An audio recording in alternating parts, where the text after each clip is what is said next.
সেনাপ্রধান যে কোনো সময় চাইলেই সরকার পতন ঘটাইতে পারে। ওয়াকার মনে প্রাণে একজন আওয়ামী প্রেমী, যেটা সে আগে বলেছে। এই যে হাসিনা 9 মাস ধরে অনেক বক্তব্য দেখেছেন, এর মুখ থেকে গেল 9 মাস আপনি আজ পর্যন্ত শুনেছেন ওয়াকার সম্পর্কে কোনো খারাপ কথা, ওয়াকারের বিরুদ্ধে কোনো অভিযোগ? কি হতে যাচ্ছে, কি হচ্ছে, কখন কি হয়ে যায় বাংলাদেশে, এই অবস্থায় ইউনূস এখন একেবারে চূড়ান্ত সীমানায় পৌঁছে গেছেন। তিনি সেনাপ্রধানকে প্রকারান্তরে হুমকি দিচ্ছেন। যে মুহূর্তে জেনারেল ওয়াকার ইউনূসের পাশে থাকবে না, সেই মুহূর্তে ডক্টর ইউনূসকে পাহারা দেওয়ার জন্য গ্রামীণ ব্যাংকের দারোয়ান ছাড়া আর কাউকে খুঁজে পাওয়া যাবে না। কোনো ঘটনার কথা কই আনি, এটা হয়তো আপনারা অনেকেই জানেন না, তাহলে মিলাইতে পারবেন সবকিছু। ওয়াকারের শয়তানিগুলা এর আগে সাবেক সিসি হাবিবুল আলের সাথে দেখা করে তাদের তত্ত্বাবধায়ক সরকারের প্রধান হওয়ার রিকোয়েস্ট করেছিল। দর্শক, 5ই আগস্টের পরে সাবেক প্রধানমন্ত্রী শেখ হাসিনার অনেক কল রেকর্ড ফাঁস হয়েছে, কিন্তু সেনা প্রধানকে নিয়ে তার কোনো বক্তব্য কিংবা মন্তব্য কোনোটি নেই। এই নিয়ে এবার তুমুল আলোচনা ও সমালোচনার মধ্যে দিন কাটাচ্ছে আওয়ামী লীগ। তাহলে কি সেনাপ্রধান নতুন করে আওয়ামী লীগকে বাংলাদেশে প্রতিষ্ঠা করার জন্য কাজ করছেন? এমনই হাজার প্রশ্ন, আর সে সকল প্রশ্নের উত্তর নিয়েই থাকছে আজকের ভিডিওটি।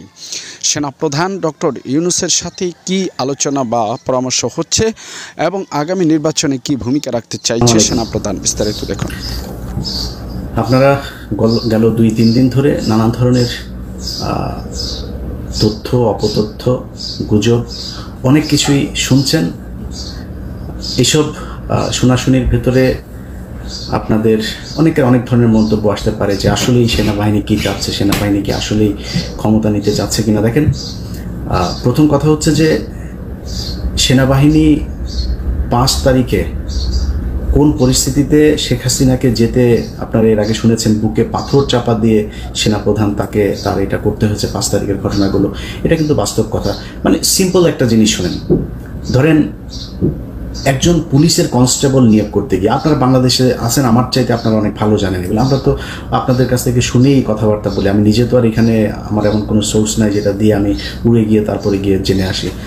আপনারা জানেন যে একটা পুলিশের কনস্টেবলের চাকরি নিতে গেলে আপনার কি পরিমাণে করতে হয়, মানে সরকারি যেসব গোয়েন্দা সংস্থা এই যে ভেরিফিকেশনের কাজটা যে চলে, আপনার পরিবারের ভেতরে মানে বাবা মা ভাই বোন না, এর বাইরেও 14 গোষ্ঠীর ভেতরে জামাত বিএনপির কোনো লোকজন আছে কিনা সেটা যাচাই বাছাই করে তারপরে আপনাকে চাকরিতে নেওয়া হতো। এটা সত্য কি মিথ্যা আপনি নিজেকে জিজ্ঞেস করেন।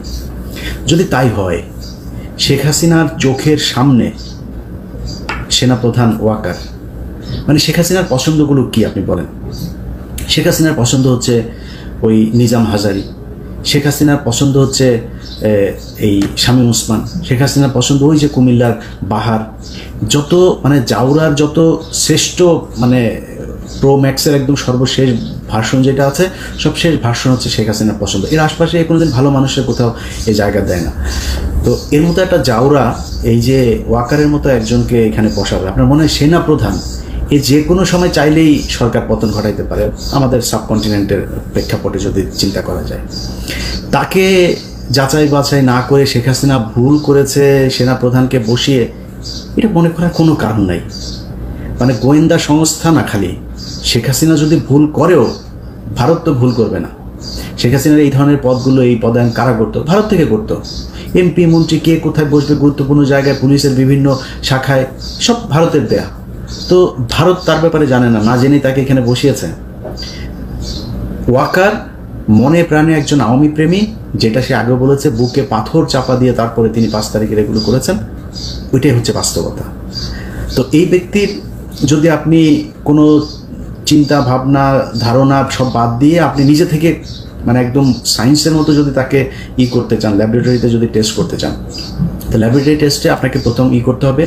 এই যে হাসিনা 9 মাস ধরে অনেক বক্তব্য দেখেছেন, কিন্তু এর মানে মুখ কিন্তু যথেষ্ট মানে কি বলবো, যে ও কথা না বললে পারেন, ও কথাই কিন্তু এই যে এই পতন টতন যা কিছু হলো সব কিন্তু এর কথায়। এর মুখ থেকে গেল 9 মাসে আপনি আজ পর্যন্ত শুনেছেন ওয়াকার সম্পর্কে কোনো খারাপ কথা, ওয়াকারের বিরুদ্ধে কোনো অভিযোগ? গত 3 বছর ধরে ইউনূসকে নিয়ে শেখ হাসিনার এত কথা কেন, এত শত্রুতা কেন?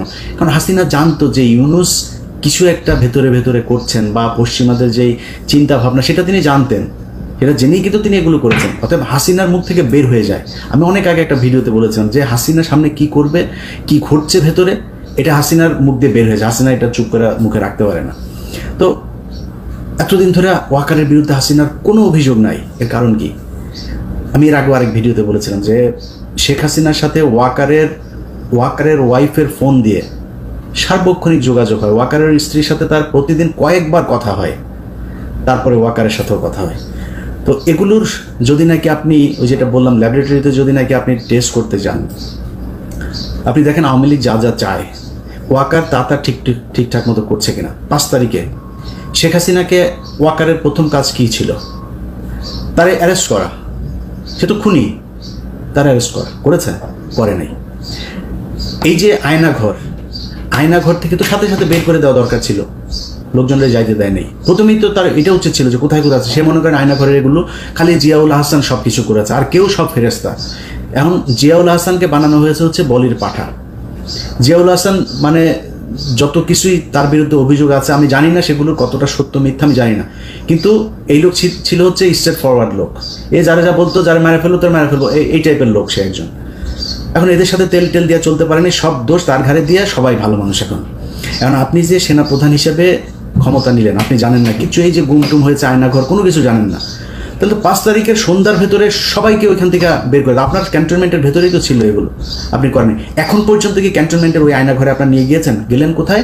গেলেন হচ্ছে র্যাবের একটাতে, তাও সেইটার মানে রেনোভেশন করে তারপরে নানান ধরনের পরিবর্তন এনে তারপরে মানুষকে নিয়ে দেখালেন 6 মাস পরে। 650 মানুষকে আওয়ামী লীগের ক্যান্টনমেন্টে জায়গা দিল কে? তারা এখন কোথায়? কয়দিন পর দেখা যাচ্ছেন এই ইন্ডিয়া চলে গিয়েছে, ও ওইখানে চলে গিয়েছে। কে পাঠাচ্ছে? সবশেষ হামিদ গিয়েছে। আপনার মনে হয় পুলিশের একজন এসপিকে সেটার জন্য দায়ী করা হচ্ছে? এমনকি এসবির যে প্রধান, তার দায় আছে, অবশ্যই তার দায় আছে। সে এসবির প্রধান, নো ডাউট যে সে কখনই আওয়ামীপন্থী লোক না, সে আওয়ামী লীগের দ্বারা নির্যাতিত লোক, কোনো সমস্যা নেই, কিন্তু তিনি এই দায় এড়াইতে পারবেন না। বাট যদি সব কিছুর উপরই করা হয়, এখানে 100% আর্মি জড়িত। আর্মিকে বাইপাস করে, আর যদি আরেকজন করতে চায় সেটাও ডক্টর ইউনূস, কিন্তু আর্মিকে বাইপাস করেন, তাদের সমর্থন নিয়ে তারপরে করতে হবে। সো এই ঘটনার সাথে আর্মি জড়িত। এখন পর্যন্ত ধারাবাহিকভাবে মমতাজকে ধানমন্ডি থেকে গ্রেপ্তার করা হয়। আচ্ছা, আপনি বলেন এই দেশটা টিকবে কেমনে? আমারে বলেন। ধানমন্ডির মতো জায়গায় মমতাজ এতদিন ধরে পালায়া ছিল, তো এই দেশের পুলিশ করে কি? ডিজিএফআই করে কি? এনএসআই করে কি? গোয়েন্দা সংস্থা কি করে? আপনি এই দেশ কেমনে টিকাবেন? এই যদি হয় গোয়েন্দাদের অবস্থা, তাহলে আপনি এই মানে ভবিষ্যতে যে আরও বড় ধরনের কোনো ঘটনা ঘটবে না, সেটা আপনি সামলাবেন কেমনে? পারবেন না সামলাইতে। তারপরে কি করলো? হাসিনার বাড়ি ভাঙবে পোলাপান। ওটা তো বাকশালের আতুরঘর, ওইখানে বসে এই দেশের যত অপকর্ম সব হয়েছে।